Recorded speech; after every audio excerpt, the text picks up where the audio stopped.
Resident Evil. I love Resident Evil 3, and I also loved what Capcom did with the remake of Resident Evil 2. The remake for 3 shouldn't be too far away now, and the more and more I think about it, the more excited I get. I especially get excited for all the new lighting, graphical, and gameplay mechanics and changes that they're going to add for the third remake. The use of the flashlight in dark rooms and corridors, for example, makes a great combination of unknown terror and sublime atmospheric tension.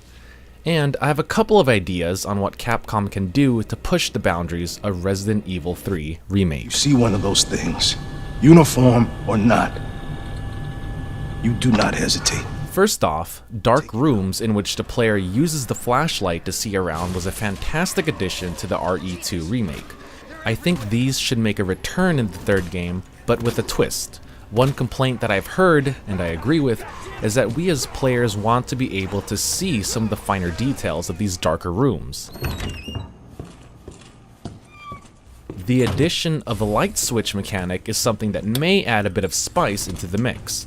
A light switch, a generator, or a puzzle of some kind to turn on the power in a dark room could be exciting.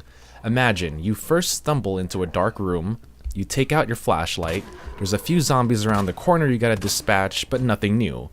Then, you find a way to turn on the power or the lights in the room, which then either wake up a few more zombies, or it lures a hunter or two into the room.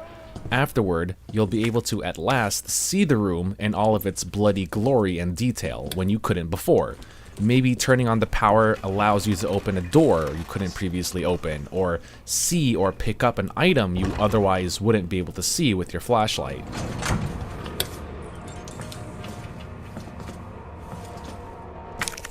But now you're probably saying to yourself, that doesn't sound like such a deep idea, but hear me out.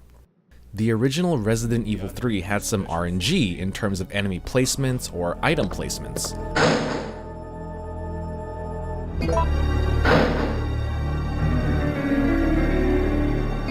Bringing that back in combination with the light switch idea I mentioned earlier may bring in some quality replay value in subsequent playthroughs of the game to keep it fresh. The light switch you need to turn on could be on one side of the room, it could be elsewhere, or it could be on that side of the room or somewhere else entirely. Certain enemies may spawn after hitting the switch, certain other enemies may not.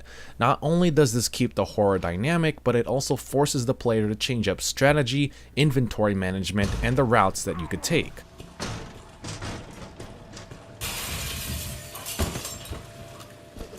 These are minor changes that I hope make it into the RE3 remake in one form or another, but players might be happy regardless with the game as long as it continues to expand upon some of the more inventive ideas that they came up with for the RE2 remake. Let me know what you think in the comments below, and as always, thanks for watching.